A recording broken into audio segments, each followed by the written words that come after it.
Carol, the only person we're really expecting is Cheyenne, and she would be a little bit late, she think she's indicated. going to be late. But even without her, we have a quorum, right? We do, that's what I was just counting. Yes. Hi, Chad. Yeah. Hey, Chad. So, how you doing? Very well. How are you? Louis, you don't have to meet in the parking lot in the rain. Okay, so we'll call the meeting to order. We have it's a long agenda, but actually I think it's quite manageable when I work my way through things. The biggest challenge will be to work through all the minutes at the end.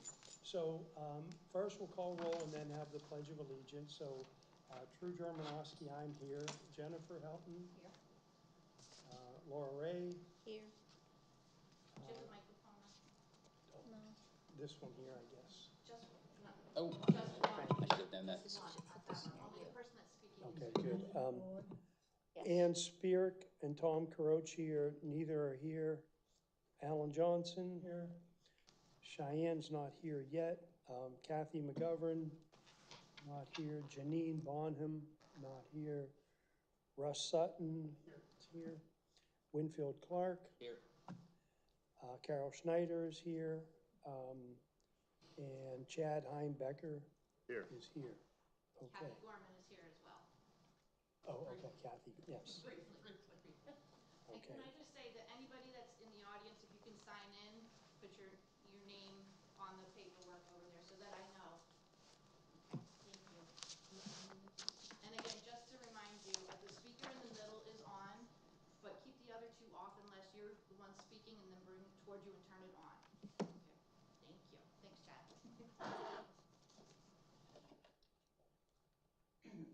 Okay, let's rise for the Pledge of Allegiance. Pledge allegiance To the flag of the United States of America and to the republic for which it stands, one nation, under God, indivisible, with liberty and justice for all.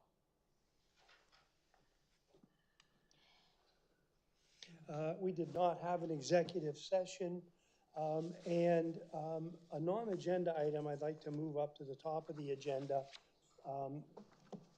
Maya Simon is here to talk about Pennsylvania invasive plants, and I would rather we listen to her rather than have her have to listen to all of our business for a couple of hours or so. I'm going to take this with me.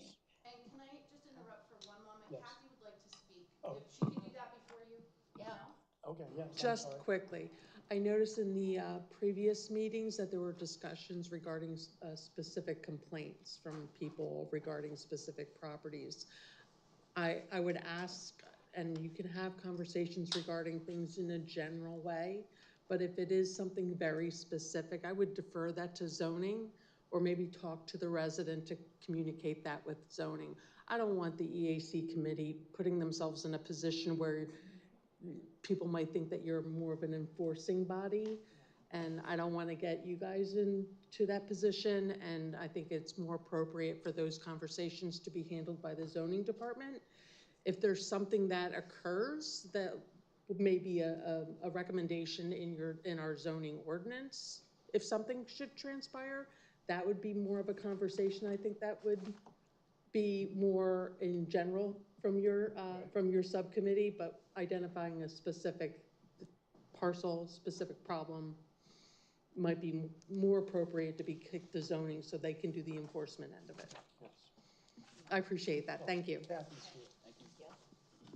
And Okay. let the record show that Kathy McGovern is here.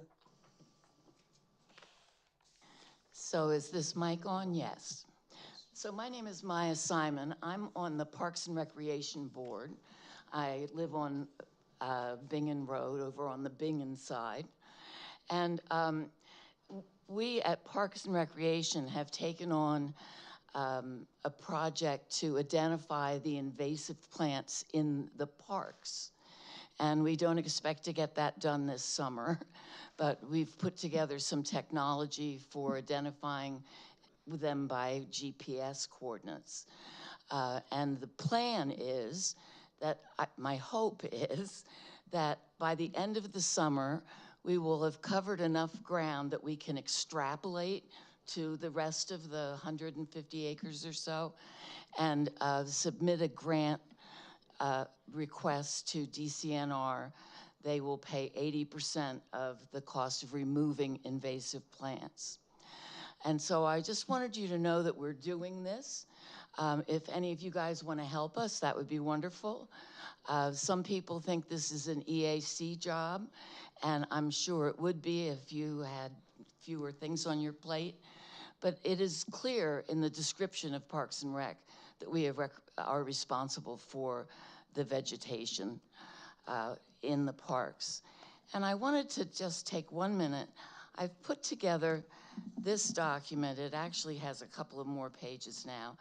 Pennsylvania invasive plants. All of this comes pretty much verbatim from DCNR. So, you know, there's no opinion about whether these are invasive plants. DCNR says they are. And it has some information about why it's important and so on. And then there's a page, or sometimes more than one page, for each plant. So here's the page for bamboo, for instance. And, you know, here's the page for Japanese knotweed.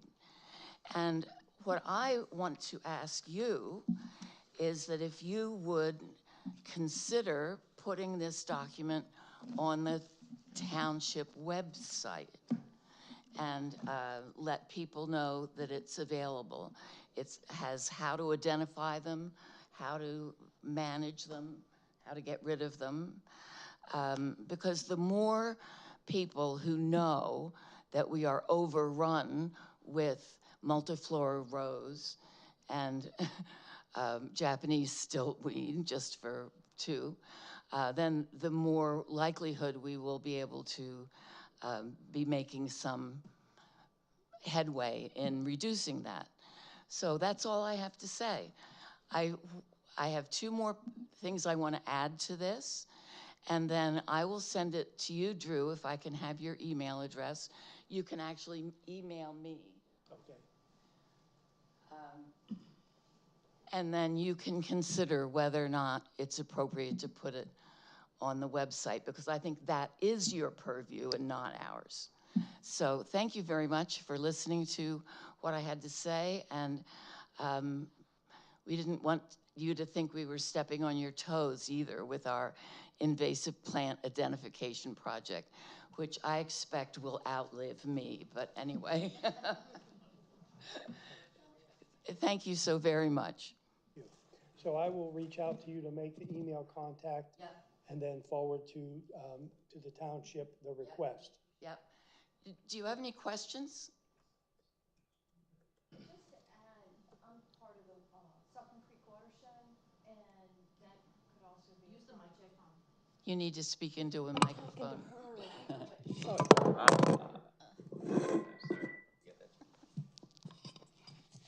Saucon Creek Watershed Association, and so we could add that as assist you with your project. Yes. Provide, so I can give you some more information once you. I will give you my card. Okay. And you can connect me with the right people. Sounds Great. great. Thanks. How are you doing this survey? We're going out with two apps. One of them is Picture This, which we will use to identify the plants, and the other one is Pin Drop. And that we don't actually have to do it all at once. If someone doesn't want to do both pieces, or it's possible to take a photograph as long as your location is in the photograph and send it to me, and then I can add it to Pin Drop. So if we can do Pin Drop in the field, that's great, but if I wind up doing it that's fine too. And then, excuse me. And then we will have the ability to print, I don't know whether we have the ability to print. We will have maps with GPS coordinates of where the multiflora rose is and where the tree of heaven is. And I'm gonna capture some of our native plants too, but that's not the purpose. The purpose is identifying the invasives. And then when we get some money to remove them, then we'll be talking about a project to replace them with natives. Are you doing a coordinated event for when you're doing this? Not yet. Okay. Barely getting rolling. Yeah, this is just at the onset. We didn't manage to do this at our May meeting, but in our June meeting, we will set a date for our trial run in the field. You know, we've talked about the software and people have downloaded the software. After our trial run, if everything goes according to plan, we will invite the public and anybody else to join us. And we might even publish a protocol of, you know, just take the pictures and send them to me. Because if we had 50 people identifying the multifloral rose and sending me the picture, then we'd have, you know, I can put those in 10 minutes because just pin drop will get the information from the photo. I understand. Are there any other questions? Yes. I have more of a comment or an observation. When you brought this up with the GPS coordinates, just reminded me of geocaching. I don't know if anyone's familiar, but people are already out using GPS coordinates to look for things. It would be cool if they also were looking for invasive plants and then just be like, hey, look, there was one here, but that's, I don't know. Yeah, I don't know anything about that because I'm old. I did a number of years ago. Well, in some places, there's like a trailhead that has a sign that'll tell you about invasive species, and you could, you know, the lanternfly signage there. Is there any consideration of maybe having that kind of signage put up on any of the parks where the community can identify these themselves? That's a really good idea. I'll take that back to the committee. I'm trying to find my business cards. I have one You here. can put a QR code on there that people can. Well, we're planning on putting a QR code for public comments about the parks. And, you know, we could expand, but that hasn't happened yet. We just talked about it. Yeah, it's an idea so that what they're looking at is you take a picture of the idea is you take the QR code at the park if there's a problem. Right. That's the current idea. Yes. So if something's broken or something, you know, so it would be nice to put those ideas together. Yes. You know, and they're still developing all that yet. So what is your thought about? Sat down too soon. What is your thought about having a QR code about invasive plants? That they would scan it and it would take them to this document or something? Take them to the document. It could connect them maybe to the map if you're using a software that they can connect into as well. Or maybe a contact page. Great. Where they could upload the images right from there. Yes, I love that idea. A variety of resources could be on a quick landing page, something like that. Yeah, I would much prefer that to about, you know, an email Township account and a having my page and email something address. that's dedicated to the EAC that maybe we can promote this kind of thing through as well. Yeah, we'll talk about our sort of our face to the public a little bit later on the agenda. Yeah, well, we will be very happy to work with you in any way that is helpful. And wanted to let you know that we were working on this. Thank you. No other questions? Thank you. All right. I'll be home in time for dessert. Very good. Thanks, Maya. You're very welcome. Thank you for hearing me. Okay, under new business, items A and B are related insofar as their requests for us to comment if we feel an urge to, one being the Upper Saucon Township Comprehensive Recreation and Open Space Plan, so that was in the packet. And then the other document was 105 pages, the Springfield Township Comprehensive Plan, which I clicked on it from the agenda and looked at it. And actually, they're required to reach out to the contiguous surrounding townships to share a comprehensive plan like this, soliciting comments should we feel an urge to comment.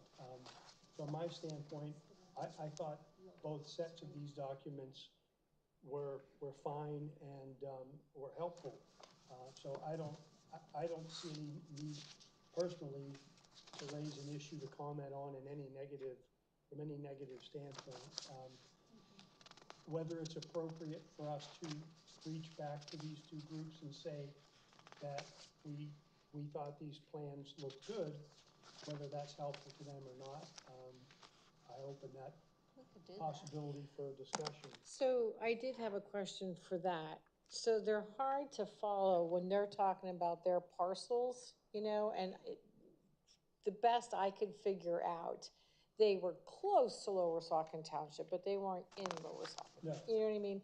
So I guess my question was, and it's just a question, is it worth everybody's time, effort, and energy to say, like, is there any impact on any of your proposed parcels to Lower Saucon Township? Or is it sort of a given that it's, you know, it's just like you know, being a good neighbor and just telling you what's gonna, you know, what's happening kind of thing? With the open space, I don't think we could veto anything or make comments of that sort any more that when we judge a property within Lower Saucon Township for open space, that's basically within our purview. So I don't think it's in our purview, on the other hand, to raise issues with their preservation of any parcels. I would think more so in the spirit of them preserving these properties, that's in alignment with our ethos. I would just ask if there's any parcels that are adjoining, kind of like what you're asking, that maybe you've talked last time about the desire to keep these as larger contiguous open spaces, and if there's a way to collaborate with them on where they're planning on doing this, that might guide. What might help us, I think, with open spaces, if we know exactly where the parcels are, then that might influence our scoring or our judgment of any parcels within our township that come to us, that we could certainly view that as a positive attribute that there's adjacent open space. My problem was with the Upper Saucon, we only got piecemeal. We didn't get the whole plan. Can we? It's a little closer so we can. Can we get a copy of the full Upper Saucon? That's what they gave. Oh, they just gave you this piecemeal? It's like 7 pages for Upper Saucon. Okay. That's all. And I think they highlighted the areas that was close to us, I'm assuming. They have it numbered? Yeah, they have numbers. Okay. Yeah, because they talked about some maps, which would have been helpful, which was in the other plan, so. That's what I got. Okay. Yeah, I think we could reach out for, I think the maps of where these parcels are would be beneficial to us in open space. So Carol, if you could reach out to them and request a map that identifies where these parcels are. And just tell them it's in the spirit of us evaluating open space Yeah, but that's, preservation in Lower Saucon. Is that this? yeah. April If 8th? they need any comments before they, I guess. This one doesn't have it. You're the only one who got a map. But I can definitely ask for. Well, there, 45 days of the date of this letter was the only time frame I saw. Apparently there's a map, but only one seems to have it. This So that packet doesn't came- have it. It was on the table. Okay. I didn't bring that. I know you didn't. Chad, It's like a friend. are those yours or are those for No. everybody? Sure, I'm just, This is a spring, That's see a that? different, that's a different thing. Water, that was That's a different topic. Okay, Letter C, I That's think. C. okay. Carol, I mean, maybe This if we is could the just get a other one. copy of this. Sorry.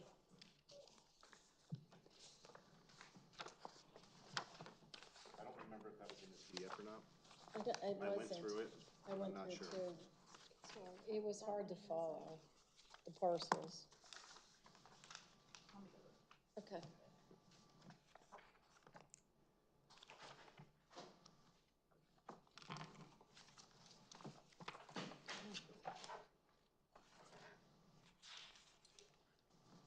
So have they published this on their website? So I'm thinking they might, Yeah, maybe we can just, although, I mean, since it's like proposed right now, it might be a while I don't, maybe they do put it out there in proposed state, so their public can be yeah, looking at it too. yeah. Okay, we should probably wait till Carol comes back, so she can make sure she's getting the meeting recorded properly. And our comments recorded. In this We're not there yet. Springtown Source Water Protection Plan, We're not there yet. That's coming up. there's no pictures. There's no I- drawings. There never I were. think, no, we actually did get the figures, I got the figures anyway, relayed to me, just recently. I thought those copies were gonna be here, I misunderstood I that. think the one you have looks smaller than that one. They're probably at the back now, at the very back. And I'll comment on this report before we, when we get to that item. And I still don't see any picture, any graphics. It was done a long time ago. 20 years ago, we didn't have pictures back then. Oh, yeah. So there are. Those hieroglyphics on a cave wall.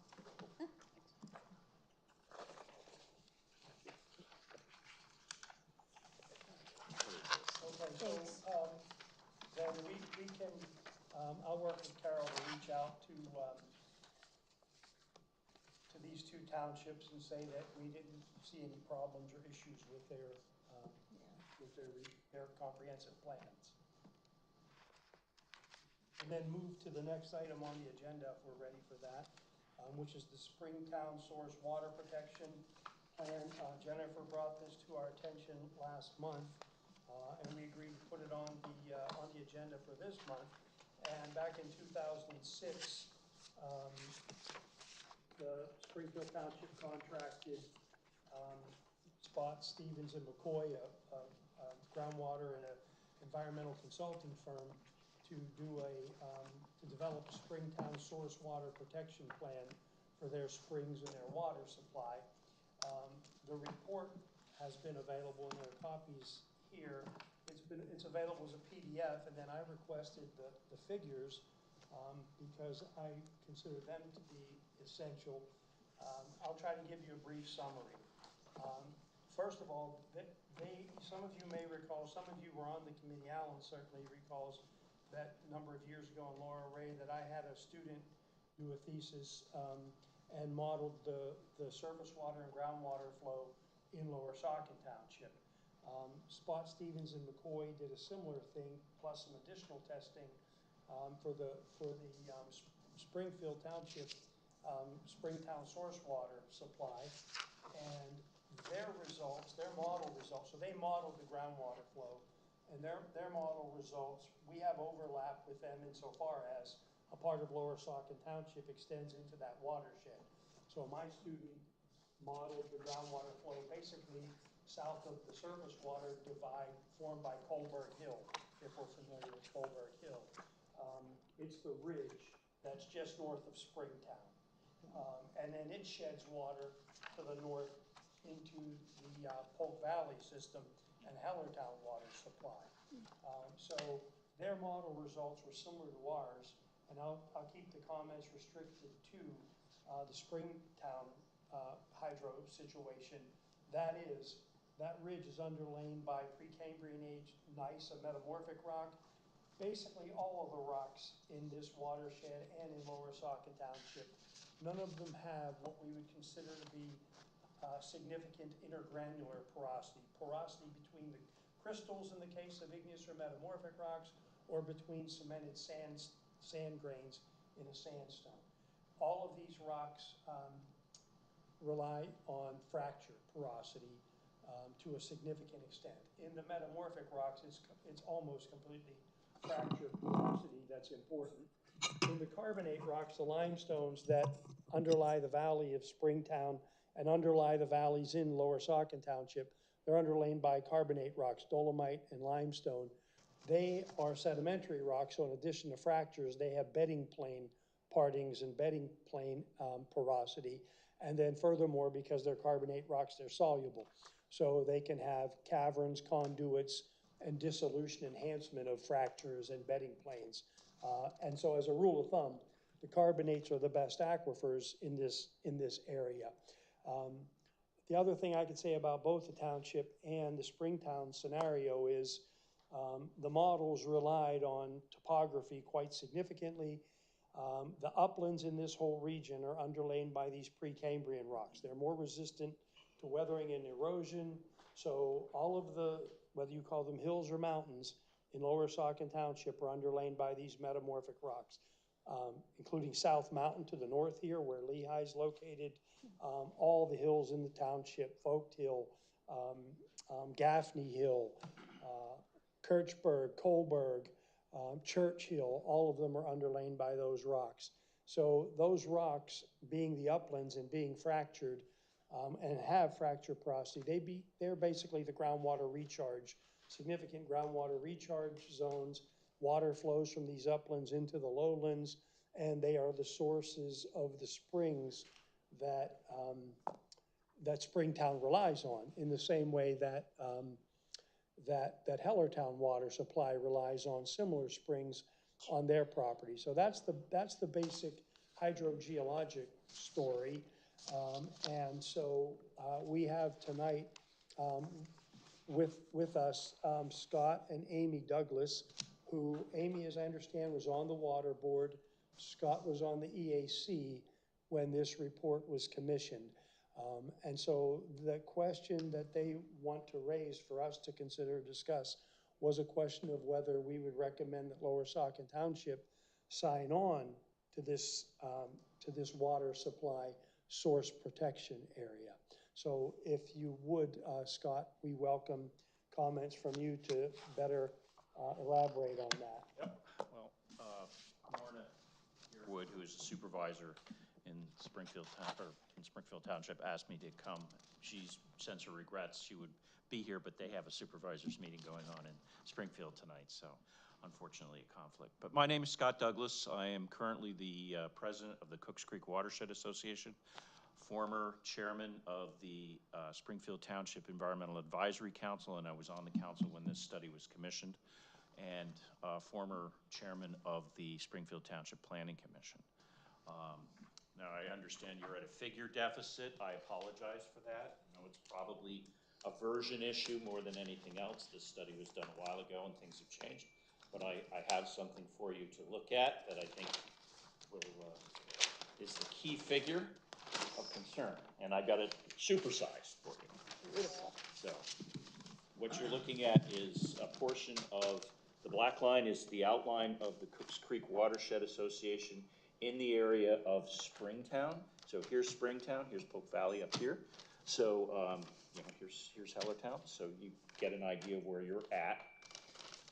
And what I want to call your attention to here are, as Drew pointed out, there was modeling done as part of this work. This is a standardized source water protection plan exercise. PADEP has criteria that they've sort of set up for how to protect source water, not for the creek, but for the drinking water wells, okay?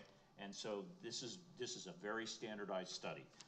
And what you're looking at are, this spot here is our well, and Amy can speak to the Water Authority's facilities, but this is the well next behind the firehouse, okay? And these are the springs, okay? There's 2 springs up here and a water tank. So this water tank feeds all of the 200 some odd folks who rely on this, rely on the Springtown Water Authority to provide water. Yeah, where's the water tank? The water tank is right up there. Well, Yep, I never saw it. yep. yeah, it's This not, is Martin's Lane, and I Right. live there. no, it's below, it's Down below. here somewhere. Yeah, it is. It's Okay. in, it's, I don't believe the tank is. These in- are the wells, Those Those are the are the springs. springs. springs, I'm sorry, springs. Yeah, and our tank is down below that, Okay, yeah, yeah, you drive up from Springtown, yeah. right. But yes, you're right off of Martin Lane. That's where the springs are. Okay, And you can see So- Colberg Hill is mapped there, it's this Right. whole ridge top, all right, this is Colberg Hill. which is the recharge area. So, Yeah. but this is the water divide. So surface water flows this way into the Cooks Creek watershed or that way into the Saucon Creek watershed. Okay, surface water. Groundwater, as Drew can explain to you, doesn't necessarily follow that. It can cross those boundaries.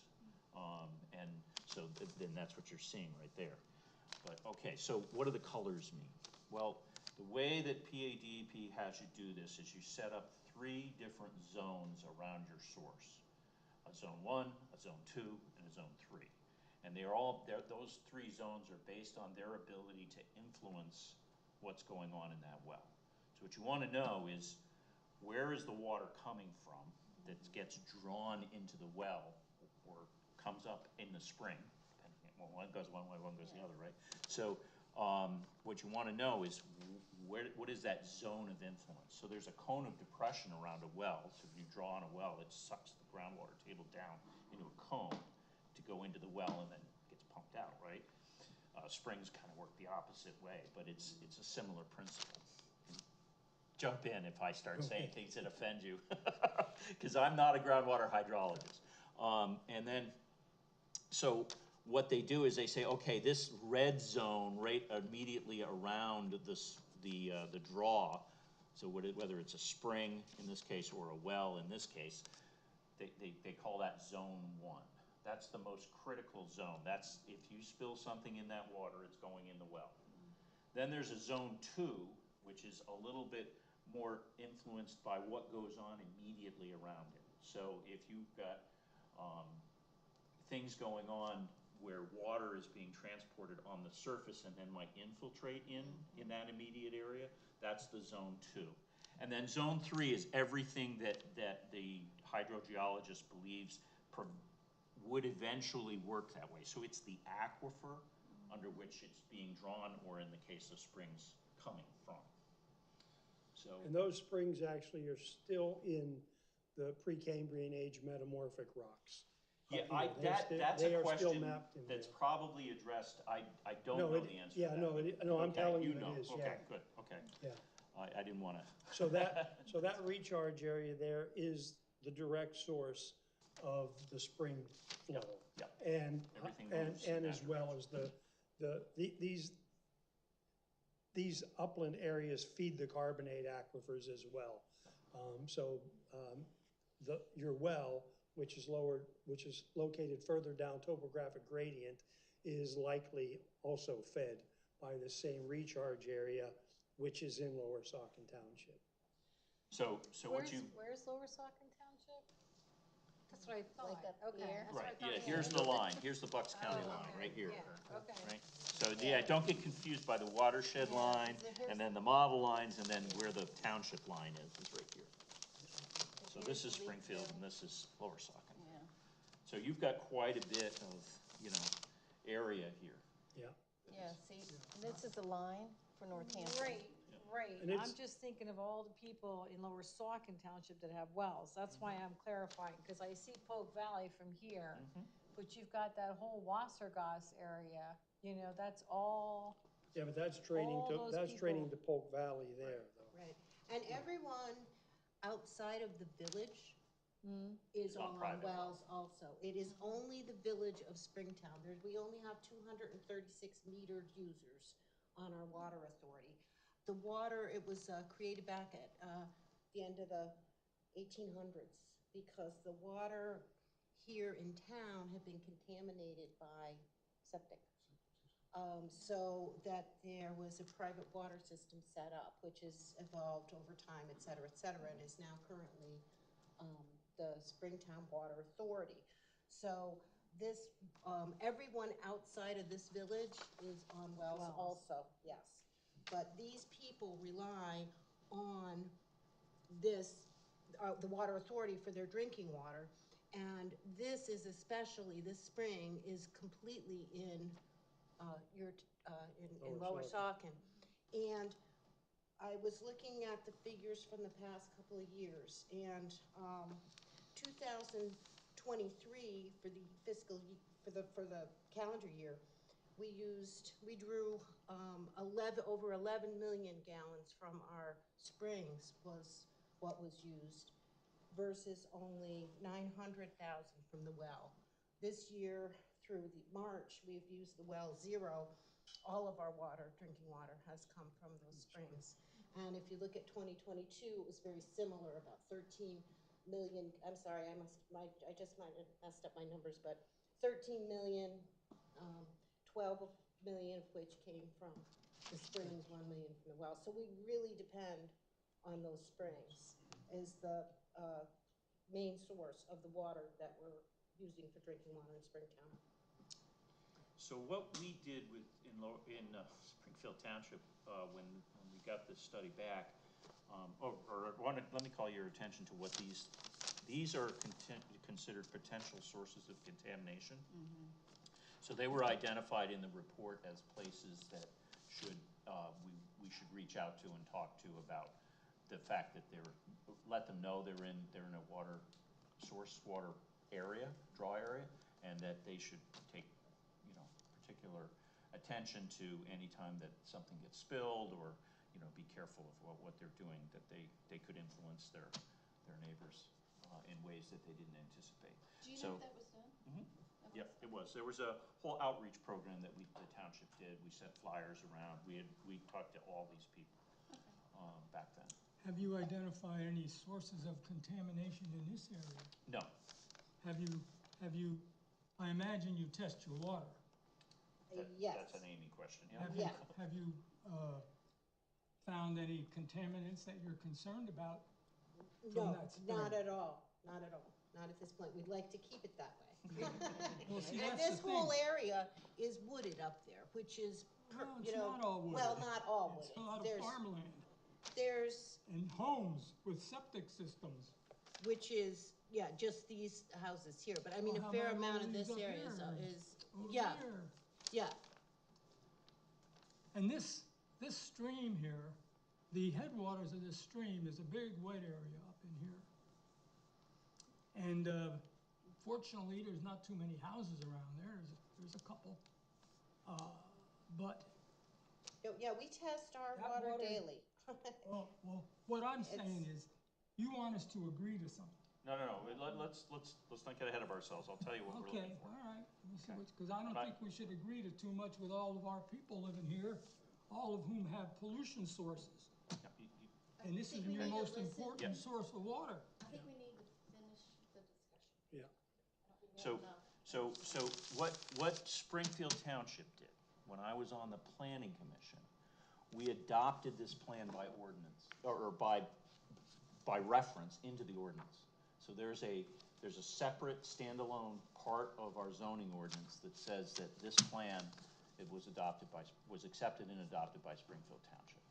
There's a series of recommendations. If you read the plan, there's a series of recommendations. They're standard recommendations that come from PADP for source water. So there's nothing in here that was like, it didn't go any further than what PADP recommended, okay? It wasn't about trying to do environmental stewardship. It was more about, okay, Pennsylvania DEP strongly recommends that every public water authority do one of these studies, and then try to protect as best you can the source water for that system, because if you ended up in a situation where you've got contamination, you could be shut down. And PADP has not been very supportive of this because it's surface water. They've always been very skeptical that we can keep it clean enough to be drinking water. We've been very fortunate that it has been. We haven't, as Amy said, we haven't had any violations. So that's a good thing. But this came up as part of the comprehensive plan that we just did. So you guys just got one from Upper Saucon, and you probably got one from us. Yep, so you know that this came up as part of the discussion as to what is happening with this and what we should do with it in Springfield Township. And then Lorna suggested, well, do we know what happened here? And the only thing that I can remember, and this is dim, and unfortunately the person that I would need to ask is no longer with us, but Hans, I think, did bring this in front of the EAC when it was done. Yes. So I think you had it at one point. But, Yeah, you know, pretty sure we did. Well, we did. I don't know where it went, sent because Hans It's was. not included in this packet, but it was, I sent it to everybody, but it basically did talk about the relationship between the two. And I just realized that it wasn't included in the packet. Now, So this is almost 20 years ago. yeah, And now, when A lot of things have happened in 20 years. What the DEP's doing, though, with respect to, what the study did, is look at potential significant sources of contamination, not septic drain fields. That's a standard land use that's not gonna rise to an, identified source of potential contamination of the significance that the threshold significance that they're using. right. So again, if you go, now, you're probably right. This study is probably old enough and long enough in the tooth that it should be redone, or at least reevaluated. The modeling might not to be redone, but certainly there's potential sources of contamination should probably be reevaluated, because things have changed, rightly so. Whether or not, and whether or not PADEP has changed their recommendations for protection, I don't know. It's something that we're probably gonna get asked by the Board of Supervisors, the Springfield Township EAC, I should say. I'm not on the EAC anymore, but the Springfield Township EAC is probably gonna get asked to reevaluate, and to update the board as to where we're at, with this. So I think that's what's spurring the discussion and trying to find out what, if anything, was done here in Lower Saucon after this study was presented to you. Right. I think we're just searching for information at this point. Yeah. We're not asking you to make any decisions. We're just asking you to take a look, see if you've got anything. And if you want to work with us to reevaluate, we'd be happy to do that. I'm not speaking for the township. The Watershed Association will facilitate that if we can. So a lot of members on the EAC are new. So did we ever do this for Lower Saucon Township? That's what we'd like answered, actually. I'm not that actually I'm asking aware of. Jennifer Well, and we don't Laura. have a water, we do have a water authority, am I saying, but our But it's water Heller- comes, From Well, Pope. our Yeah, water yeah, authority from is the primarily Poconos and interested it's in the water we Bethlehem get from and- Bethlehem. But now, Yeah, so- I Hellertown, think they I'm cared pretty all sure about the Hellertown, wells that we have out in this part of the No. township. sadly. Hellertown's water authority, I think they have a similar. Yeah, that would plan. be good to know about, Right. because this would all be in, Hellertown's. Right, I But can who- check, I have a Watershed. good friend that's on that, water authority, so I can do that. But So obviously, my- nothing that we passed in Springfield has anything to do with what's going on in Lower Saucon, right? It would So be- we can't enact anything that goes on up Right. there. It would be interesting to know if there are areas in our watershed that have potential contamination. I mean, I think that would be, Right. is that something that Well- I don't know, I'm learning. I understand what you're saying. Hellertown Borough focuses on Hellertown and they get their water from Bethel. I get that. But what about? No, that's us, Hellertown gets their water from Lower Saucon. What about the rest, like all the people We with have wells? their But- watershed. But I'm as far sorry? as you know, we do not We have, have Hellertown's watershed in Lower Saucon. Okay, but as far as you know, Laura, Lower Saucon Township has not done a comprehensive, when I had my student Not do that his I- not research, that we didn't come across any such report or Yeah, study. I I would don't doubt recall anything that like Lower that. Saucon Township did that because we don't have a water authority to serve, other than the fact that Hellertown Water Authority relies on Lower Saucon Township's landscape and real estate and geology, but they would have done their own comprehensive plan, which I have on my to-do list to contact my contact on the Hellertown Water Authority and see what they have done. I know they've evaluated their spring flow and so forth, but I'm not sure if they have a comprehensive water, source water protection plan. I hear you. There is some open space in that, yeah. Yeah, I hear you, but, you know, Hellertown's sort of in the middle, and Lower Saucon kind of Right. is like a horseshoe almost, you know what I mean? So if Hellertown gets their water from our water source, it's not gonna include all of Lower Saucon. No. You know what I mean? no, but I'm just gonna see, we don't even know for a fact that they even have a wellhead protection or springhead protection Right. plan. So as a starting point, I'm gonna see if they Okay. do that. And then Laura, if you could, check on whether Lower Saucon Township has ever Yeah. done this. I don't think they have. I don't think so either. And again, when Zach Benedetto did his research, he would have come across that if it existed. And he worked with people in the township. He worked with the zoning officer at the time, who would have known if that was available. So I don't think it is.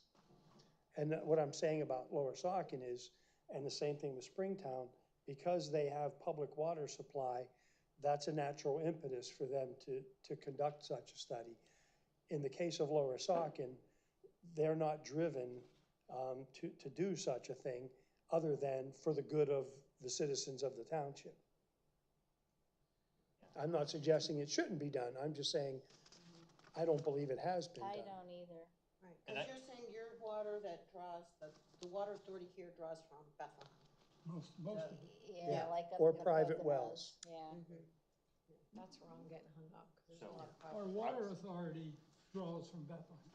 I Right. don't think they have anything to do with the wells over on the eastern side of the No, township. I don't No. think there's any. Got it. And the fact of the matter is, this is a remarkable thing. We're one of two, and I think it's three, we're one of three states, or the Commonwealth of Pennsylvania is one of three states that has no regulation of private wells. Pennsylvania, Ohio, and Alaska. No regulation of water quality, nothing. We're all on our own to have a well driller drill a well, and it's on each private landowner to do water testing and to evaluate whether that water is suitable. It's a remarkable thing. I mean, three states. Hellertown gets a lot of their water from where we live, in the eastern part of Lower Saucon. But they own most of the land. Yeah, So most of the, what do you call it, that traps the water, they own it all. right. Yeah. But there's roads in there and there's things that have changed over the years, but they still own mostly everything. I know where most of their springs are. And it's all on their land. And there are houses there, and there are septic systems in that water supplies. They're everywhere. The septic system problem is not something you can avoid in a rural landscape of this sort. It's just Nope. a feature of the landscape. Keep building more houses every time they get a chance, and everyone has a well. So I don't know how many, I don't think too many have been built in this area, but up in this area. No, Up but beyond down, that. yeah, there's a ton in Wassergosh. I only know of one that was built over here, one new one. You know, And those, by us. my experience with contamination, of groundwater that's used for drinking is that septic systems rarely are a problem. They would have to be pretty bad. Now, septic systems can affect surface water.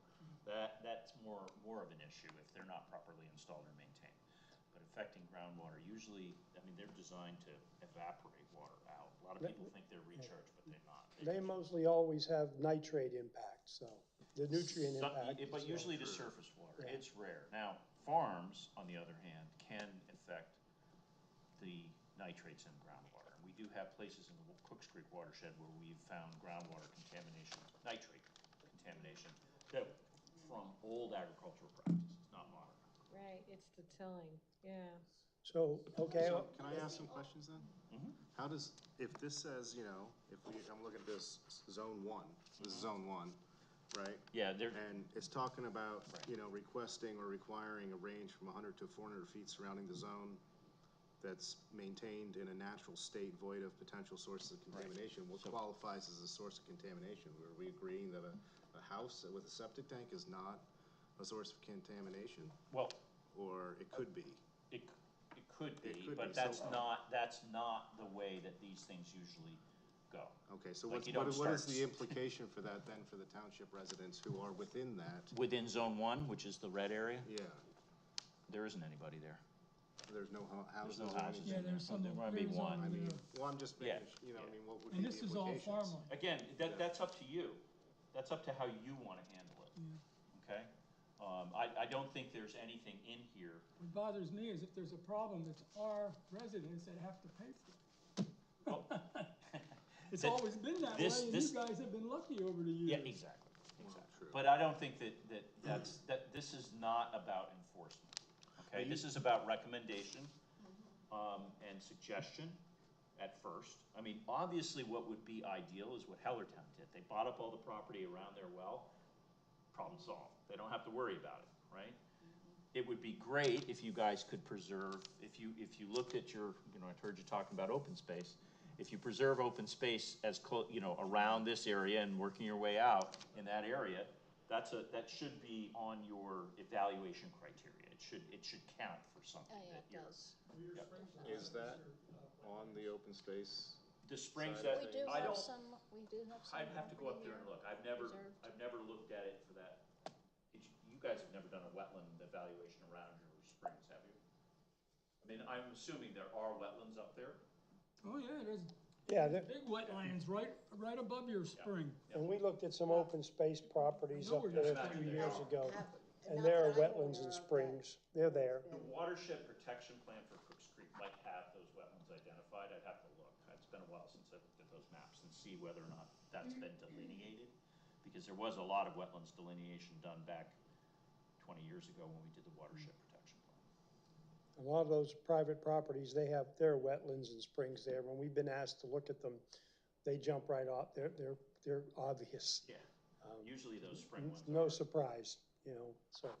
Okay, Can well, So I ask- think that one of the things that I just want to reiterate, just in case there's any confusion, when Springfield Township Planning Commission recommended to the Board of Supervisors to adopt that plan into the ordinance, it only influences Springfield Township, right? It doesn't have any impact on anything going north of the line. We have no authority there. What you might consider is doing that. Take a look at what was passed in the ordinance and the way it's worded. Take a look at that, and you can consider that, whether or not you want to make that recommendation. You know, I leave that up to you. I'm happy to answer any questions about the study and what was done. I do agree with you, Drew, and I do agree with you that it's probably time to revisit this. And I think that the EAC is probably gonna get asked. You have a pipe flowing from here underground down to your tank? I think so. Yeah, it doesn't go to the tank. It comes into a treatment building Oh. where we treat it, and then we put it, so it's treated water that's up in the tank. But it's an underground pipe from that spring. Correct. It's not a surface pipe. I mean, it's not a stream. Because there's a No, stream, there's a right, it's stream that coming flows down. right down here. That's correct, and there's also a pipe that is coming down there. so I would say too, the other approach, since we can only advise our township council to do things or to consider things, I think it's probably more appropriate for your township, I'm not sure, familiar with the language, whether it's township supervisors or council, to reach out to Lower Saucon Township, indicating what they've adopted by way of an ordinance and request that Lower Saucon consider that. We could then weigh in, I think, as an advisory committee to say that we think that should be done, even in the best interest of Lower Saucon's water resources. You know, on the one hand, you're trying to protect your water supply, but this is Lower Saucon Township as a recharge area, and we have to think about the rural landowners in Lower Saucon Township, and it's in their best interest as well for this, you know, a wellhead, springhead protection plan to be adopted. I agree. So I think if Lorna had been here, she might have made that ask, but I think this is just preliminary. We just wanted to bring this to your attention and find out if anything had ever been done back in the day, because Hans isn't here to ask. And we'll dig into it from this side, and then I suspect the best course of action is to now keep the dialogue open as you move forward, and as we learn more about Lower Saucon Township's plan to evaluate water resources here in and of itself. I'm happy to leave this here. Oh, I was gonna say, do you know if that's? None of this is, well, it's on a disc, but as you found out, you can't, for whatever reason, the figures aren't on the disc that you got, or they probably are corrupted or something happened. So what needs to happen is, I've only got a couple copies. I've got a bunch of discs, but I'll check and see if what the issue is. And then I've only got a couple of hard copies left. The rest of them have disappeared over the years. But we can certainly, there's at least one left, so that I can always make a copy of it, you know, full copy. We could, I think, Carol, we can archive this in the township files, is that correct, with the zoning officer? Sure. This says there's a third zone. I think if you dig back in the Zone 3. files, you'll find So- the original stuff that they gave us 20 years ago. So zone 1 is the orange, zone 2 is the yellow, zone 3 is the blue. Okay, So here, it's 1, 2, 3 for each of them. 1, 2, 3. I got it. Yep. And then all of these are the potential sources of contamination that were identified. So these are major sources at the time, and they were major ones at the time. But you said you don't get any water from here this year so far? You haven't? We have not had to draw from it this year. It's the backup. But some Right. years you do, just as recently as the year before you did, right? Right, well, typically when we're drawing from the well, it's in the late summer and fall, because the springs their flow has reduced so much. And then we're pumping from the well, and, you know, so it's there to supplement it, and it'll automatically kick on the well when the springs are not supplying the flow that's necessary. Well, some backup. Yeah. I have a question. And this might be really ignorant, but just out of curiosity, what's the average cost of the watershed protection plan? If the township wouldn't do one, what's the average cost of that? Between engineering? Even if I gave you the number even if I remembered what it cost, It would be so it out would of be whack. so out of whack with what today's dollars would be, because it was 20 years ago. Yeah, it would be irrelevant to, but you're But my looking guess at is, it's tens of 10, thousands. 10, 20, 30,000, something in that realm, certainly. And this was probably paid by a grant. It was, correct? we It got a was grant from that- PADEP to do it. Okay, that's what I'm thinking, if there is, There's definitely money to do this kind of thing. They really want you to do it, so. so maybe that's something we can have somebody look at to see if there is grant money available, just to offset cost, potentially. Well, if there was a way to collaborate on preserving and protecting some of that space, I could see maybe there's a way to There's quite a consolidate bit of it already resources. preserved, actually.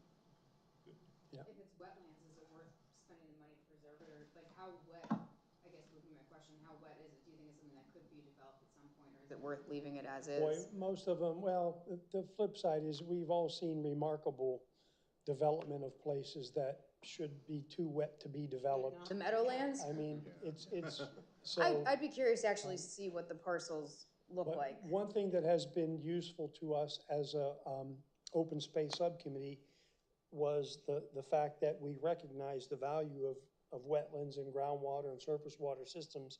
And so it figures prominently in our scoring system.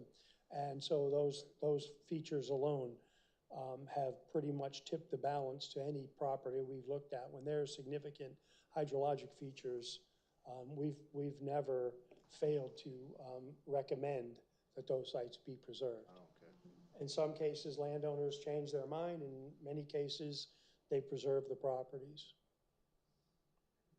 What could it mean for some of the agricultural facilities? Well, there was only a couple of farms that were identified in here. Bechtol's is pretty big. Yeah, I mean, and obviously it's a source. We talked to them.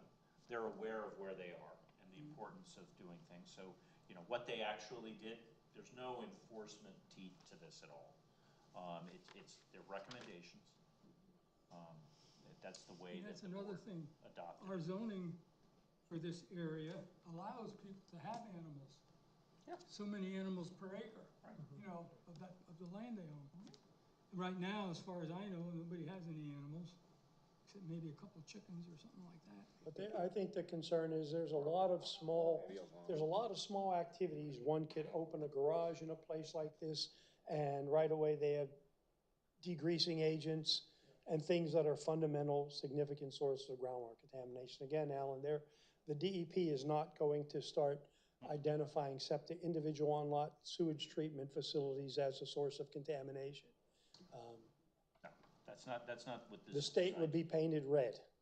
Yeah. You know, one of the things that happens is that we were able to get signs put up that says that you're entering.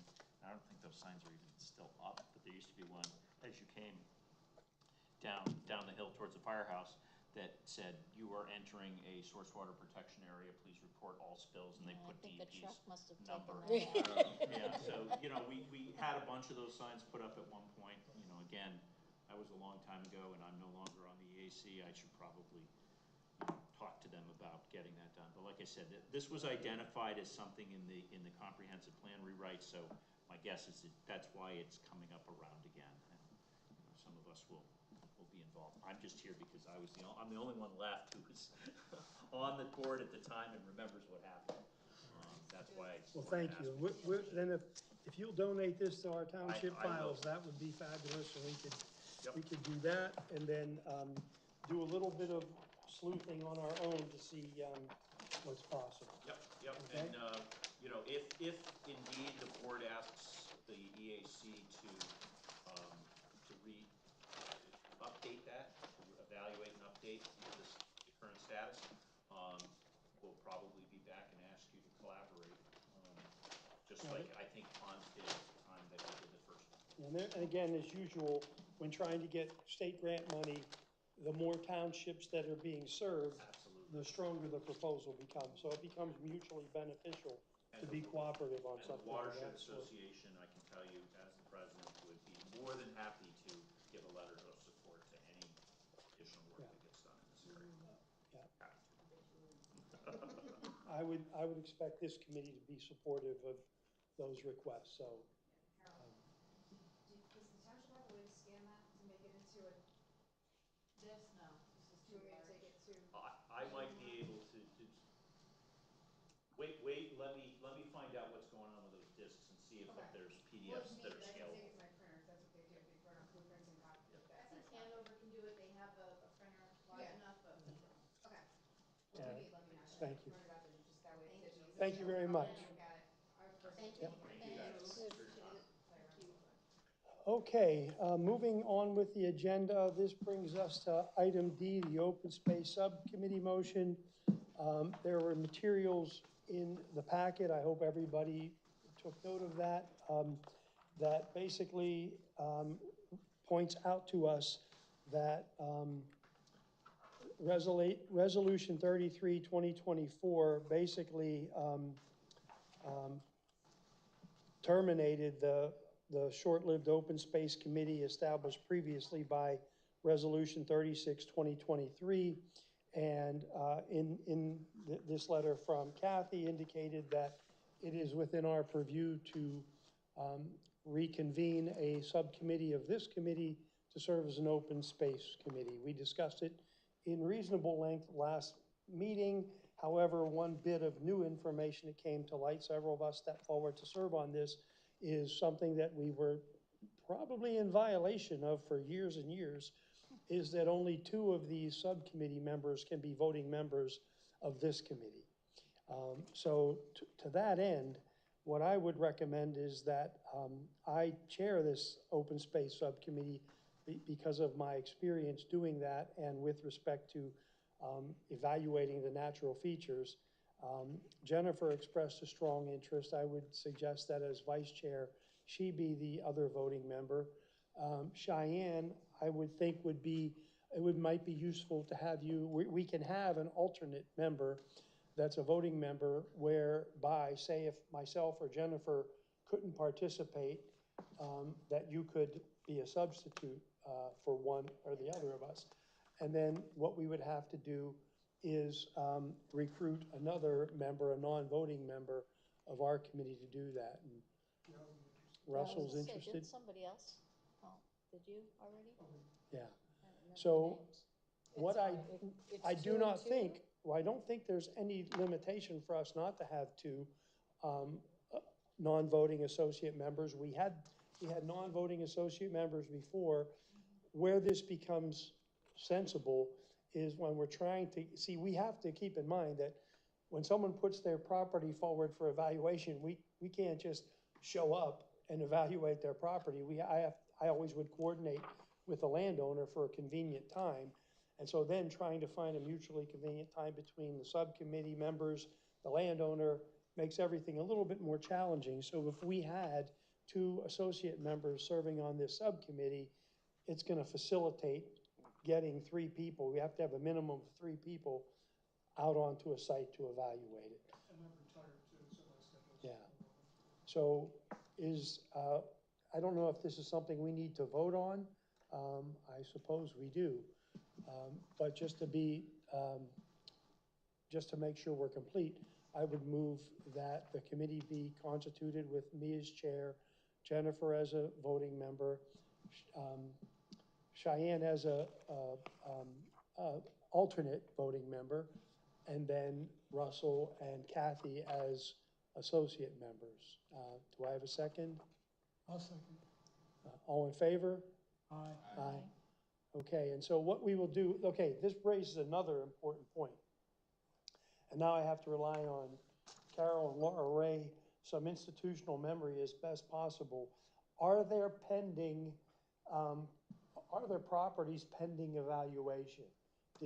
Are you aware of anyone who came forward to the township to have their properties evaluated? Because whatever occurred with this other open space committee that's now been terminated, I'm totally in the dark of what they might have done, what they might have received by application that they didn't follow through on. I guess the simple thing is for me to ask you to check with the zoning officer and the acting supervisor to see if there are any pending properties. And then the natural thing to do then is, if that's the case, then I can get this newly constituted open space committee together. We can go look at properties. I would say ideally everyone who can participate in one without voting necessarily, but to serve as a training ground, to bring everybody kind of up to speed with the way that we've done this in the past. Okay. Is there anything we can read or study?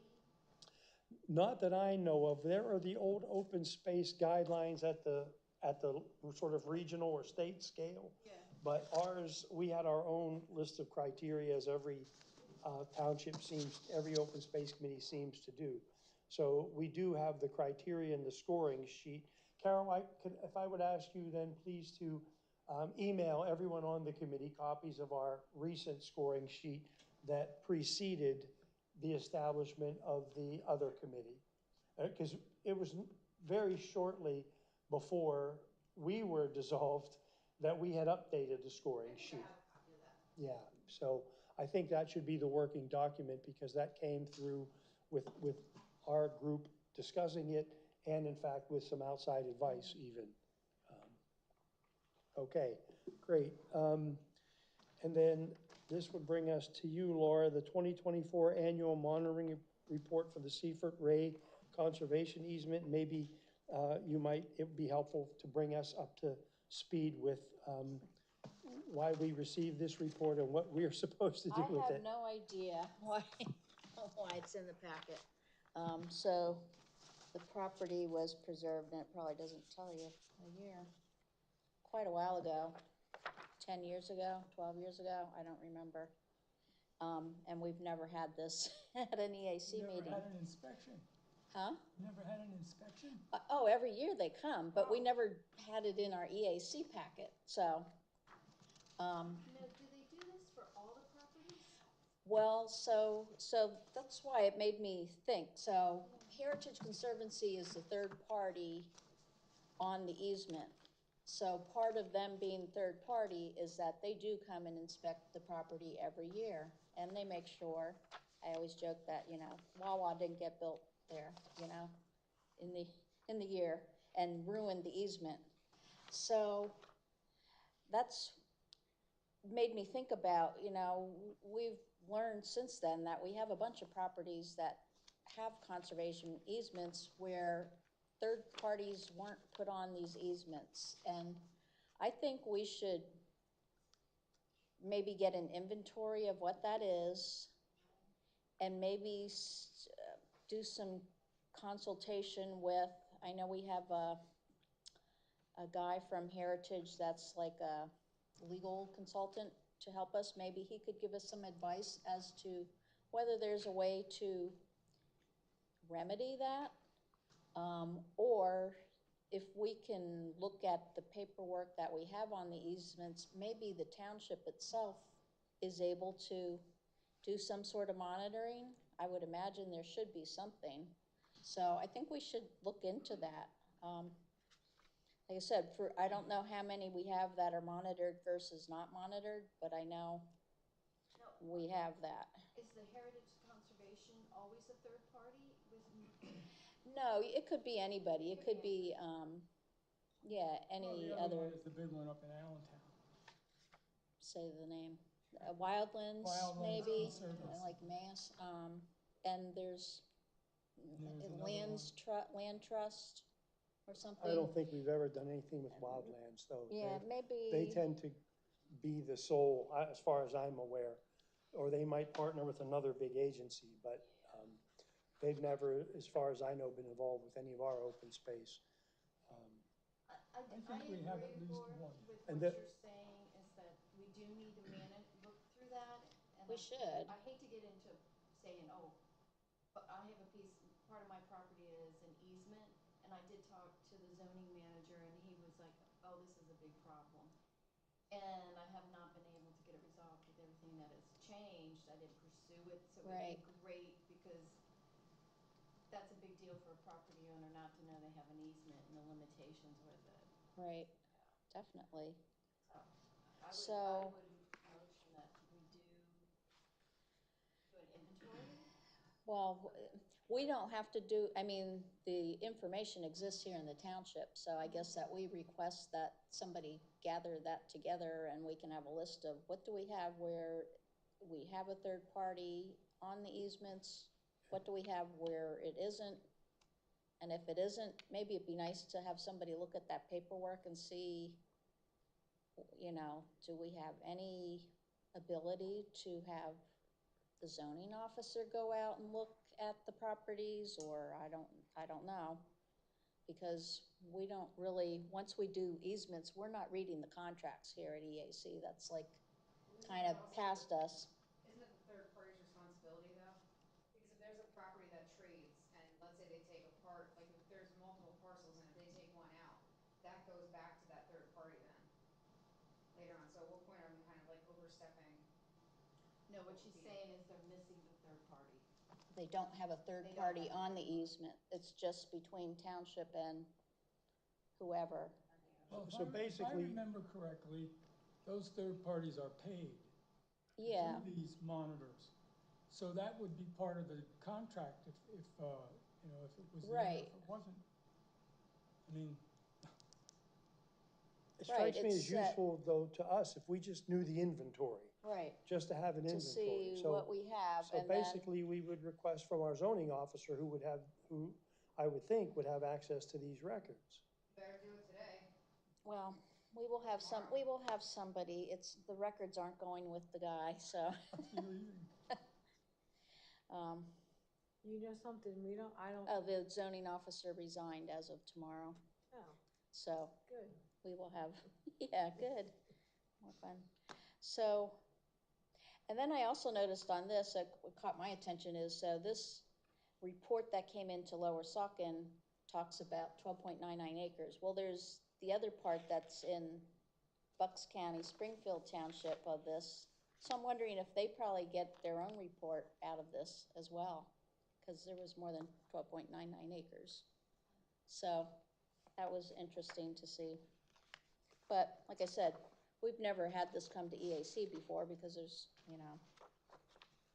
nothing to do. I went on Here's one. where I park my car, which is not in the easement area. It's Yes, like, I don't remember ever seeing this No, we never before, did. and so I was, But- Why is it in here? How did it I get in don't here? know. Well, somebody, So We didn't- is this your property where you? It actually is, yes. Well, the township is listed as a party to the, Right, oh, Right, so the maybe the township- township thinks that we have to review well, your maybe, third-party I don't know. contract, your pictures. Yeah, well, there's no Your contract pictures here. of your garter snake? There's- to be legal. I don't think and it's an eastern complete. garter snake, I I think don't it's a know. western garter snake. so when we get a zoning officer, I think to sort of pseudo table this issue, but we should request an inventory of our Yeah, open space I and think any so. additional partnerships. just to see where we stand, because, moving forward, I think we should have third-party on our easements, because, you see, I think it's required now What by can the happen? state. I thought they required it, by who? the state started requiring third party on all environmental easement. I'll go back and check my notes. Cause No, I never heard of any rule like that. I'll double check. I went on one of these monitoring inspections with one of the people from Heritage a long time ago. The people that own the easement down there on Cole Lane or whatever it's called, remember? Okay, On one yeah, side of the yeah, Saucon right. Track. I went on that one. Guy walked around all over the place. Yeah, I only got Spotted to some go garbage with, here, some they junk have there. different guys over the years, and a couple times I've went with them. I mean, they invite you Did you to. go on your property? Yeah. You're gonna go on anybody else's? Not for one of these inspections, no. Okay, so let's move ahead on the agenda. We still have a lot of work to do here. The next question is voting member attendance. It's a little nerve-wracking, I think, for all of us every month to get the multiple emails from Carol worrying about if we're gonna have a quorum. And we had a weather issue the one time, and then another time, something came up that was quite important for a member last minute, and that happens. But, and once before, we've had this same conversation a year or two ago, maybe it was 2 years ago, where we had sort of chronic absent members, and it seems like that's happening again. I agree. And so what recourse do we have, Laura, as liaison? Well, I don't recall exactly what we were able to do the last time, whether we had to request counsel to reach out to those individuals and see if they were it's still interested. actually in our or- bylaws, the way they're written currently, which, we can still change You it, get a but warning letter, you can reach out and let them And, know, I have the bylaws come somewhere. back as a result of the warning letter, well, then the That's county what, I was counting here, all over again. I was here for that at the end of December of 23. With our doctor, what's his name? Right, Hardly Dr. ever comes. K, like, Yeah, it's not important, And and- we had some other people too But I that remember would, that's what the process was reach out you and forgot who ask. they were even because you didn't see them for a year, so, and, so we should look into that. I mean, we can, like I said, it's in our bylaws that we can Okay. I'd really like ourselves to be a voting member. as a board, huh? Yeah, I'll well, check the bylaws and talk with Kathy, I guess, to see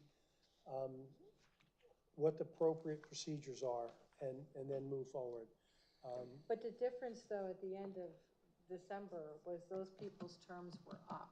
Right. That was the thing. Oh. That's why we were reaching out to them. Not only did they not attend, but they also were at the end of their term. And we're gonna be reappointed otherwise. Well, the thing is, who enforces this? Does council? Who enforces what? Like if we decide a certain person needs to be removed because they haven't been here for so many meetings, who is it that, Well, they would be the ones appointing somebody to fill it in then. or they like But they can't terminate someone, is that true? terminate? There's no They like have to three terminate strikes, them you're because out you're kind only of allowed to thing. have so many It's If sort members. you of miss is. 3 meetings within a year or something like that, Well, to have a because you see threshold it of when it. you, Yeah, no, we don't have, as far as I know, we don't have that.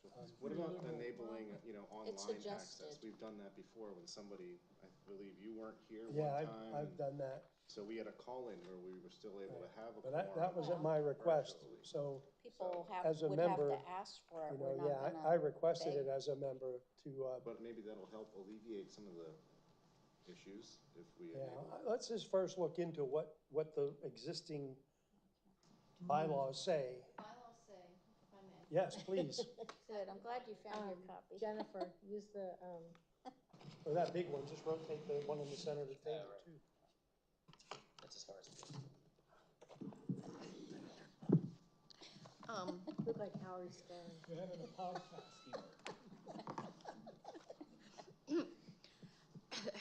No, notification, 1 in writing.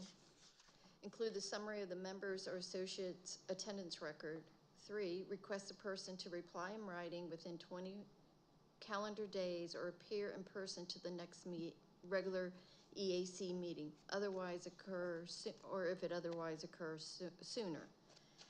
If the member or associate fails to respond, or if the member or associate replies in the judgment of the EAC member present at the regular meeting, indicating nonfeasance in office, Lower Saucon Township Council, as the appointed authority, shall be notified, given the relevant facts of the matter, with a recommendation that the EAC move to remove the member or associate. So basically, it's in writing. You include a summary of their attendance record, and then you request in writing, and they have 20 days to reply. So, So, yeah, now I'm trying to find my attendance sheet here. How many meetings did we have this year? We had a January meeting, April, Yeah. we did not, March We was did February and canceled. March. And February was February weather was- and March was quorum. The meetings that were held this year? Yeah, I'm trying to find my copy of that. We had 3. But, so we had 3 meetings, Correct. okay. But going back to the prior year, I think we had canceled November, December. I believe from Well, that's the other attendance, interesting you question. I know. mean, there's the attendance thing, but the frustrating part is then how do you account for meetings that weren't held because people weren't attending, you know? All we could go by is the response that Carol receives when she asks who's going to be here or not. Technically, that's not in our bylaws to use that as, you know, evidence of a lack of participation.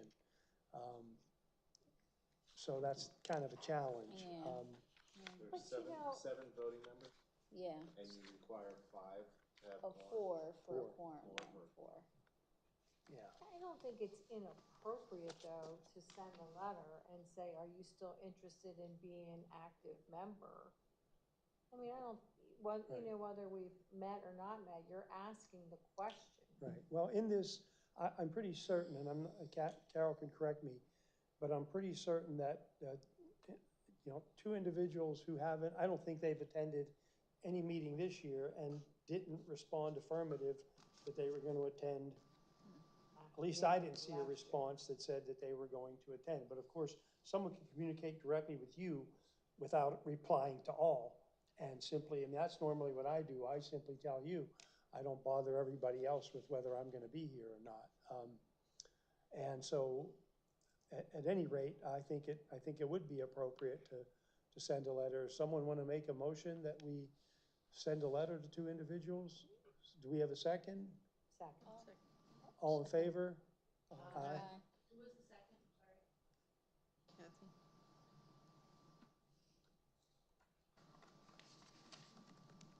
What, can you second if you're not a non-voting member? I don't think so, no. I So- second. Jennifer second. I Okay. didn't think we ever went by that though before, but I don't I'll say. recall, but we should be, I rescind my, You just can't vote, but you can Second. make a motion, Okay. right? but Howard Stern's gonna say, so we, To you, um, buddy. Carol, got if you me in could trouble draft such a twice. letter, if you want to run it by me, do that, Who are please. you gonna send it to then? I think the two members are Ann Spurk and Tom Carochi. And I think the last time we did it by email. Okay, That's fine. yeah, whatever we did, we should just try to, That should be something that you, if we're gonna be evaluating the bylaws, electronic transmissions should be something that's included in that, like specifically that language that basically puts on notice, you know, Good point. yeah, we're evaluating them anyway. okay. Next item was the fall clean earth recycling. The information was in our packet. What we Did learned, everybody vote on that? I didn't hear Oh. a vote for. is all in favor? yeah. Aye. So the fall clean earth recycling, and Carol, maybe it changed again, but the last I heard from you, the 28th of September was available or October was still wide open. So I think it's, the question is, do we want to sponsor this and when? I thought we had expressed interest in this in the past and it's been successful and the township residents have certainly taken advantage of the opportunity. So what are our thoughts about dates? What was the second date that we picked for the landfill?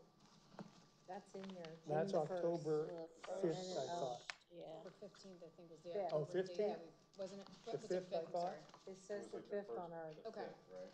Okay. Yeah, 5th. October 5th. And so what were the dates that are available for the? The 28th, and then they indicated any weekend in October, I guess, As of when, yeah, as of that. as of Wednesday. You said they Yeah. have a second date readily available, just in case the first one is full. Well, as long as it doesn't hit that date. Wouldn't it make sense to do the 28th first, and if people are already in that mode of, you know, getting ready, like they Right. might have a bunch of stuff, and then hopefully they go here first before they go right to landfill with stuff. The Well, landfill when with they take the electronics and electronics things. to the landfill and get turned away because they're not allowed to take it there anyways. Then Yeah, next weekend, so just they hide remember, them in you the can garbage actually bags? take that to the Yeah. recycling. But hopefully, if they're I in mean, it that, does make sense to do it before or after. I mean, Right? After might functionally be better, because once you're turned away with something you were planning on getting rid of, you're gonna look to get rid of it. Right. With so the electronic, 28 makes sense. Does that make sense to shoot for the 12th for that then? Oh, you wanna do it after? Well, she wants 2 dates. Do you wanna do September 12th and September 28th and October 12th? Okay. You wanna do that? And do you have The somebody? upside, if you do it on the same day, it's just one date for people I to was remember to sorta get rid of thinking your that junk. too. Cause it's But like, the- we're not manning the landfill. but the There's no landfill's manpower only, there. We but don't the have to have landfill's anything. only open till 1 or something? Yeah, it's like 9 to 1 or something. So I was thinking that too, like throw everything in your car and just get rid of it, but this is, when are the hours? 9 to 3, is that? Well, we usually do like 9 to noon. So, just something to think about, because I was thinking the same thing, but I remember somebody saying that the landfill's only open to 1 on Saturday. So the question you're raising is, should this be from 2 to 5 on Saturday? No, I'm Oh, not okay. raising. Okay. I was thinking the 1-2, you know, you go to landfill and you come here. And that's fine. Like for somebody like me, that'd be great, but some people, you know, they have to be here by noon, and some, you know, that's gonna turn So some what do you people off. need, Carol, for us to move forward? What were the 2 dates again? 9/28 The 28th of September and October 12th, I thought. and 12, okay. Somebody to take care of the details, arrange for people to help out. Last year, Chad, I think you were here last year and you helped out. That's correct. And the company itself has everything lined up as far as, people inside the building and collecting things and taking it out of the trunks and stuff. So we would need people manning the roadway in and out, Okay. showing people. So we need to volunteer. Does anybody, you know, sort of in the line with our goals and objectives for the year, does anyone want to take the lead on organizing this? as far as, I think it's a little, personally, it's a little soon, you know, to figure out like where you're That gonna be and far? what you're doing for Yeah. September. yeah, You know, that's my one concern, cause Yeah, I'm worried I'm about on that here too. later on with the tires, like that, the dates and getting help, yeah, that's a little difficult. You know, everybody has, right. you know, So different is that what responsibilities. general perception is? We should wait till we get closer to the event? Is that workable Probably. for you, or Well, you? there is a fee for this, and it's $5,500. The township, would be able to apply for a grant from the county, which would, I think the max is $2,000 that we would be reimbursed. Okay, So it's a lot of money and time involved. So you have to have like a I plan. would say have some kind of skeleton crew, some plan for it. okay. Is this the only company that we can do this with? I'm sorry? Is this the only company that we can do this with? It's not, we did it with them last year, and I have to say that they were very well organized. They have a lot of help themselves that we don't have to provide. We only have to provide the people, you know, directing traffic. So last year, we had staff help, we had, let's see, Mark was there, I was there. I didn't make Chad that did- one. Chad came, Sandra Years came, and Tom Croce was there, so we had about 5 or 6 days worth Oh, of No, no, okay. no, no, so there were, no, no, Okay. there were about Because 6 that came from people. them. 22nd. Well, I can help out again, directing traffic. And I'm gonna bring my own coffee again this year. Nothing, no offense to the township brewing. So Chad, can we put you in on the lead on this, just so we have a name? Sure, Okay, I'll be Then- involved with it. yeah, For, Okay. I can do the 28th, but the 12th, we're gone. Like, Okay. that's the things At that, this point, yes. yeah, okay. So we have a couple of people expressing an interest, and if I'm around, I could participate too. So we, Yeah, I can help too. okay, so, Yeah. I'll help if Chad brings me a coffee. Coffee competition. Strawberry shortcake Saturday. okay, that's great. Moving, I don't know where the Little Litter program, Little Art missed one. program, you missed oh, what did I miss? one. Fall I'm clean. sorry. That was, my apologies. Wait, no, that's it, I'm right? sorry. Yeah. So Little Litter program, Little Art program, I'm not sure. So we talked about that as part of our goals. Right. And I had sent an email with a link of a program that, it's a nonprofit. It doesn't seem like it's locked in too much as far as doing it, but did everyone get the link and look at the I did. information? No, it's not in here. I just have links. But it was interesting. It was just a way of possibly coordinating with possibly schools, and you're putting art into something like, and it could spell a word like litter, and then it's just packed with litter, and it's a program, and it could be art within one of our parks. We could get the elementary, you know, Saucon Valley, high school, middle school involved. And there's more we can find out about it. It's just I was trying to get the juices going, a thought pattern. And- Now, you would have to have the letters built, you know, it's like chicken wire and all that, but I think there's people that could help weld the piece together so we could dump whatever. It's just an idea. And we can bring it up next meeting, so people have time. Yeah, It's so not a what, rush. people can look into it then, and I'll resend and it. then we can discuss it again, might be the best way to go. Because I had Chad and Russ, maybe I was wrong, as interested in the art to trash to art things. Yes. So Yeah. let's consider it and put it into Okay, next month. We might do have a couple of things here to make sure we get so we'll we get table through that our to agenda next. today, but that's good. Then, you know, we have something to focus on going forward. I looked at it too. What do they do when they're done with it, though? Like, I they don't know. I leave it wanted to- permanent. Landfill. They- I wanted to do more research to, Okay. and I think you could reach I don't out think to I this. read that or saw anything about that. Yeah, but she does a real interesting TED Talk. Oh, So okay. you take a few minutes. I think I sent all the So links. you bound that on chicken wire?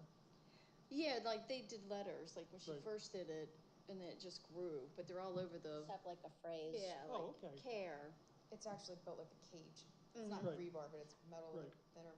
Because I could I mean, I could weld, so if they, Yeah, see, I figured we had some people that, yeah. so Jennifer, do you want to take the lead on that for next month, or? I'll provide the information, and I know there were other Okay. people interested, and I don't want to get myself Yeah, okay. Do overloaded. we have to request with them to do this? I don't know. She's nonprofit, her site is very limited. I didn't get the impression that it was a big deal. So, I see other locations in Pennsylvania, York, Lancaster, Columbia, and Pittsburgh. Okay, so then, and we could reach out to them and ask them how they coordinated it if you want. If it came through an EAC or some municipality type. Go ahead, I'm sorry. okay, So Jennifer, you'll send information? Yeah, I'll resend it. okay, and then we can discuss it at the next meeting. And then the steering committee update on Cooks Creek watershed, it's sign-up sheet. Jennifer, you were the point on that, right? Yeah, I am. Yeah. So if y'all And have that got was it. July, right? Yeah, July 13th is the Cooks Creek, what they call Creek and River. It's their 50th anniversary, and Scott Douglas, that was just here, he is the president, and he's been coordinating it, and he's asked all the watersheds, a lot of the EACs, from us to Springfield, and so we agreed to do it. There's no real setup other than some volunteers. It runs from 10 to 4. And my ask to you all, obviously, maybe do a volunteer shift-wise. I can do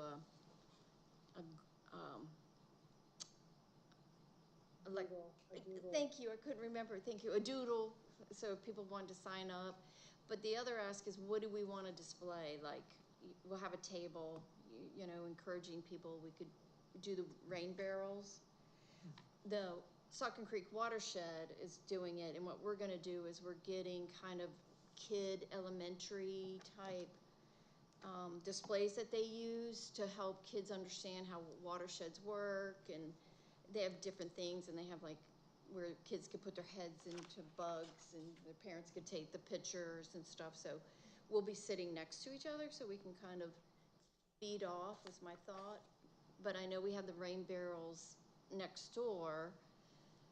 I know we have probably open space information that would be great to help communicate, because they're really hoping that they're getting, you know, maybe 300 to 500, just people kind of stopping in. It's very kid-friendly.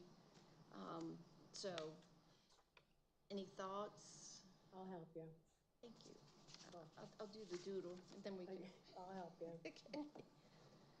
And didn't we pull together we have an open space brochure, I thought. I would hope that we'd have plenty of stuff to, you know, for the EAC, and start maybe developing that communication. So if we do, I thought the open space would be great. Yeah. Carol, I don't know if you all have stuff from the past, if they've done outreaches. Yeah, like, and I do have a clean compost that we did when we did the composting. I've not used mine, so I can bring that. We could also I bring. have one, but I haven't touched my new one. I have my other one. Chad was talking about before, we could even bring some of the ideas that we saw on the virtual network, just some of those ideas to this. That would be, you know, there was a lot of really interesting stuff in that virtual conference. So you can bring some of that information to here. And those people were willing to, you know, help and send you their, you know, whatever you wanted. So talking about remember the light. So why don't we revisit that conversation a little bit later, because that's in our updates and reports. Okay. Okay? All right, thank you. Okay, good. And then tire recycling. Kathy, you were digging into the tire So recycling. that's, all I did was collect information, same thing. I have somebody that's willing to come. Kathy Gorman said, that's great. This she's gonna come with her truck. They help load the tires. She has the tire prices. I asked Hellertown. Hellertown said, thank you very much for asking us. They have to present it at their council on May 20th, which is on Monday. I did not pick a date. I have to bring it to the EAC. The EAC has to decide if they're interested, then it has to go to Lower Saucon Council. we were talking, kind of brainstorming about how can we make this successful, you know, to have people bring their tires in. So an idea was in Lower Saucon Township and Hellertown boroughs, you know, say first 50 tires are free, or first 100 tires are free, and each give, you know, $150 towards people bringing in their tires. So that's one of the reasons why I had to go to council, because I'm asking for $150 from Lower Saucon, $150 from Hellertown, but it's a suggestion. For us, we just have to say yes, no, good, bad, and then after that, we have to pick a date, and I have no idea what date, And she shows up with the with the truck. And how much is a tire? A tire was 3, maybe 5. I think it was thought 5. five. Did I shared it somewhere? Yeah, there were And then the sizes tractor with a tire is rim, 8, which without a I'm very rim. interested in. And nothing was outrageously expensive. I don't think I printed it off for tonight, but it was nominal. I think it's a regular automobile tire was $5. Okay. That's what I What recall. was the company name? I didn't get that. She is actually independent, and her name is Alania, Aliana Tire Recycling. And I gave her information to Kathy already, but I can certainly do it again. Does she So- have a limit then on how many she can fit in her truck? She has a pretty big truck, but Okay. if we have that problem, I'll help take them myself. So let me ask, and just a conversation, what does she do with the tires? I mean, to me, that's just as important. I didn't ask. I was just trying to find someone that would actually come and pick up the tires. I didn't actually ask. Okay. I can find out. I mean, I didn't do anything yet other than, you know, try to find information. I found 2 companies. One, they want you to bring the tires, drop the tires off, and they'll come on Monday and pick them up. And the township wasn't too thrilled about that idea. So this one, she's willing to come with her truck and help. They usually come from about 9 to 3. She was willing to take the tires, and then she had prices. So I didn't get too far into the weeds. I was just gathering information. Okay. So the issue here, though, is if as far as you know, then Hellertown Council's considering it this week? Monday. So is time of the essence for us to try to get this in front of our council, or can we wait another month and find out what she does with the tires? 2 weeks. Well, for council, it's 2 weeks, because my original plan was to put it on the agenda for tomorrow. And I found out you can't do that. No. So not it'll now. be 2 weeks till our council meets again. Right. Well, does someone want to make a motion that we request $150 and then, Before we do that, when do we think we're doing it? Because we've already got I know. yeah, dates, so I just want to make sure. And I want it Yeah. to be successful. Kathy Gorman suggested that I do it the same day we do the electronics, or I do it the same, which is fine. It's hard to juggle all this It stuff. can get pretty busy back there, I think, if you have people. Too many trying to people. do 2 That's a great things. idea. I I don't feel like that's not a great idea. It might be Right, a I little hear busy. ya. I feel like maybe that would be something that would be worthwhile. They come with like a box truck then, is that, Mm-hmm. maybe park that over by where the Lower Saucon's compost is, somewhere, you know what I mean? I don't know. Yeah, all that stuff's up for negotiation. I was originally trying to do it June 1st, because I thought, oh, you can drop off your tires and then you can go to the dump, you know, but I'm not gonna make June 1st, so Yeah. that's not gonna Yeah. happen.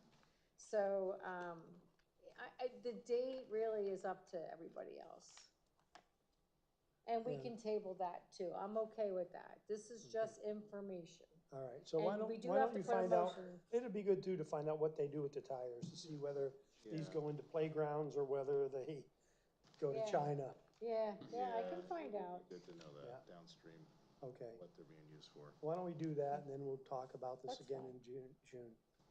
Okay, thank you for digging into this. That's a great idea. So then I did not make a Google Doc, I just threw a spreadsheet and copied it to everyone this afternoon. So just on your own time, take a look at that goals. If you want to lead something, if you want to add something, if you want to move something. I made the upper list based on what my notes said our conversation was. So don't take any of that. I didn't mean to slight anybody if your pet project was in the lower bin, you know?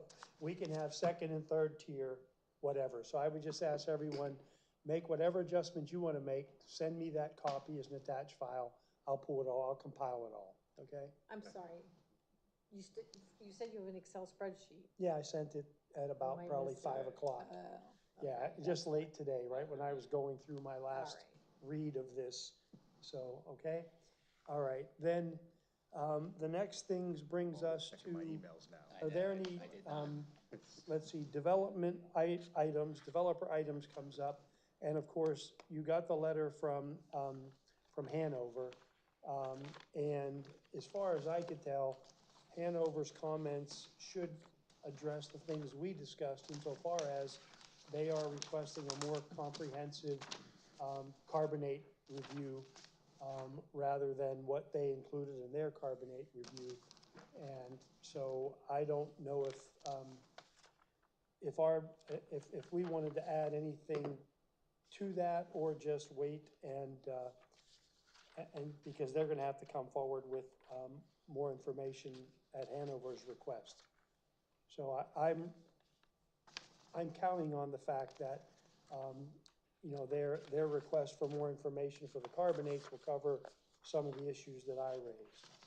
Yeah, and that's the reason actually I asked Kathy to give this to us, because when we looked at the sheets plan, I guess at the last meeting, we didn't have this. So I Right. know you had a real long list of comments and Concerns. suggestions, and it's like, well, we don't know if we didn't know what Hanover Yeah. was doing. So I wanted to make sure you could see this and know that Yeah. they covered all that stuff You know, that you, I think they talked did. The about. bottom line, though, is it's gonna depend on what they submit then in response to this. That's what's a Right. little bit frustrating. well, we don't know that yet. Yeah, so I think we just have to go forward and see what they come back with.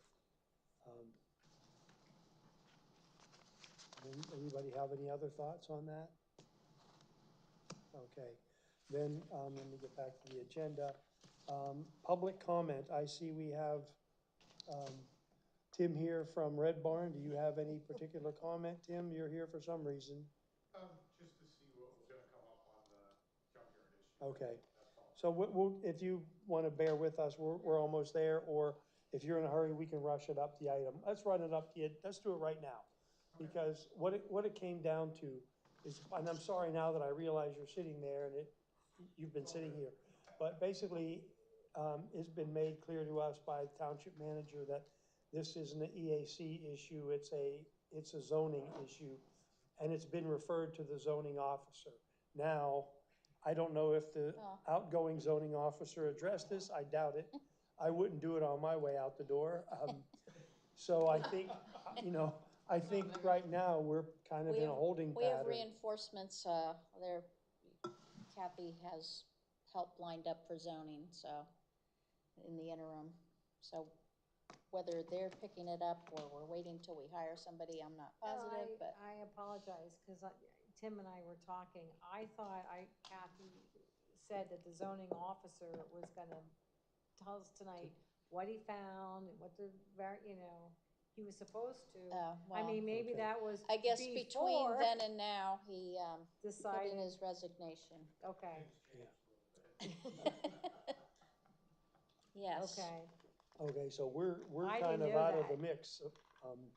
Other than, one thing I did wonder, and we're on hold, in fact, but I wondered if it was still I think it would be appropriate for us if we wanted to basically communicate with the zoning officer and say, okay, there's a zoning issue here, of course, and that's within your realm.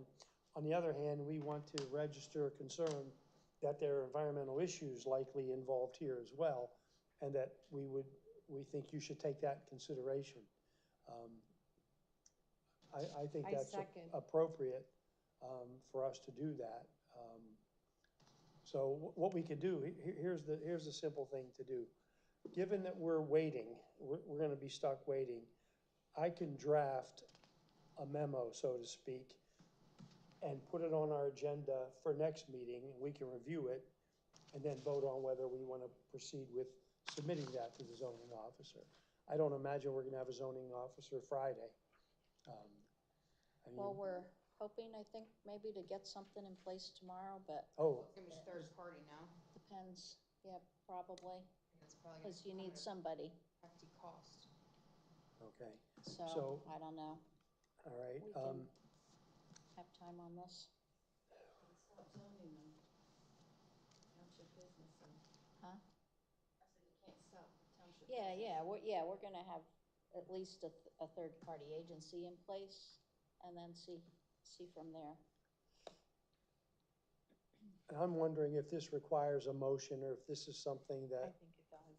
you know, I do. probably does. And we do have the junkyard issue discussion on our agenda. So I believe we can still make a motion and take action Yeah. on that. So do I have a motion that we should draft a brief letter to bring this to the zoning officer's attention? I'll make the motion. I can't second, Yeah. So, I'll make a motion that we do that. I'll okay, second, Draft up a if memo. I'm allowed to. second, okay. All in favor? Aye. Okay. I will draft that memo. If we've made that motion, I think I could circulate a memo via email for comments. And if everyone comments on that, then I think we could forward it to the zoning officer, Yeah. interim zoning officer, whatever. We Or have, we send it to Kathy and she figures out who the okay, yeah, person is. right, okay. Yes, I she's can our, send it to interim- Kathy and request that it be She's the forwarded to interim the zoning manager. officer. Our acting manager. Style of inspection, you have no idea what's in there. Oh, Right, can't even imagine. Everything is, and anything. yeah, And when he's we're talking talking about the about- Swint thing, yeah. I've noticed Okay. that eyesore since I moved here 5 years ago, so I'm Oh, glad it's being brought up. And I this assumed gets- that's what it was, but and when you look at it, it's It's rather clear. This is not a spick and span operation. when he was talking about the Cooks Creek watershed, my toes are just. Right. So can I just go back to the motion? The motion was for Drew to draft a letter and send it to Kathy. To Kathy and request that she forward it to the zoning officer. Can you send that to me as well, so that I Yes. have it, because I make the motions and I give them to her for council? Yes, Okay. okay, Thank you. okay, good. So then back to updates, reports. The several people, as I recall, attended the EAC Network Virtual Conference.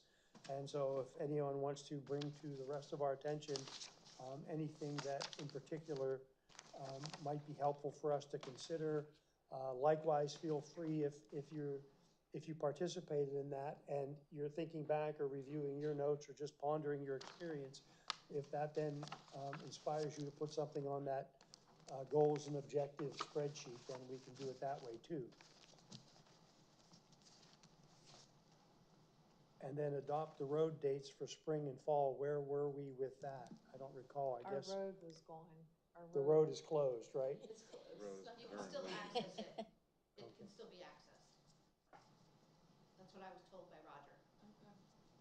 Yeah, you can drive down both sides. I was there Wednesday. Tuesday, no. I was there last week. They're right there at Valerie Lane. Oh, You can go from 412 down to there and the other side up. But you can't cross it, that central place. Oh, no, you can walk through it, you just can't drive a vehicle through. So does anyone want to take the lead on that? Caitlin always was doing that for, I think you did it a couple times too. Does anyone want to take a lead on trying to establish a date? You do, Kathy? Can we still do spring at this point? Okay, just. You can do spring through June? June. So why don't, is the June 1st? Oh, that's the dumb. Does anybody have a preference of what Saturday in June to do a pickup from 9 to 11, 9 to 12? Am I picking up by myself? I can do that too. Me and my cat. 9 and 12 would be good. June 1st, 8th, 15th, 22nd, does anybody care? Does anybody? Say June 1st is Saucon Valley Community Yard Sale, And the dump. if you're doing And that, and the dump landfill. And the drop off. dump. Pick a day? It's a quick. It really is. It only does take an hour. 30 minutes, No. and you get enough people. Yeah, it was quick. Well, Yeah. her and her husband took one end. I had one of my girlfriends come help me with the other. And we were done pretty quick. Found a June bike and all. 1st, we could do nine, That's all right. we could do June 1st from 9 to 10. Yeah. And June who will 1st, pick up? 9 to 10. Okay, I have that down. Who's gonna pick up and then drop off? You'll pick up what time? I don't know. May 31st. I'll Okay, come May up here. 31st. What time?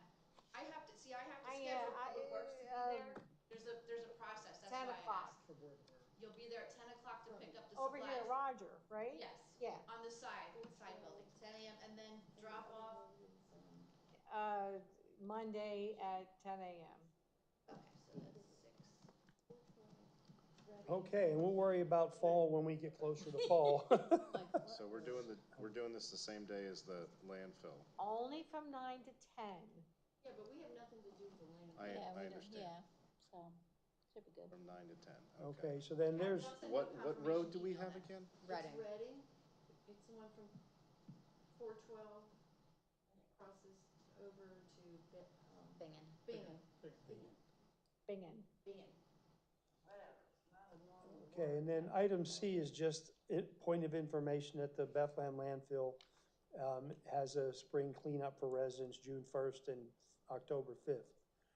And we've done the junkyard issues discussion. So that brings us to approval of minutes. And we actually had 2 sets of minutes, the March minutes as well as April 9th. So if anyone have anything on the March minutes for, does anyone have the March I think you minutes? submitted all the changes, which is why I didn't include them in here. Wait, say this again? For the minutes, for the March minutes, they were, Oh, you didn't make a motion to approve them. that's what the problem is, right, That was it. okay. That's why they're not included. Okay, The so, changes were made that were recommended, so I Okay. just need a motion, that's all. So I'll make the motion that we approve the March, March minutes Okay. as they were corrected. I'll second that. All in favor? Aye. Okay, then the April 9th minutes, there was a lot. I found 2 things. One, let's see, where was that? It's in here somewhere. I'm sure I wrote it. Okay, on page 11, these were some minutes, 23 pages. I don't think that's a record.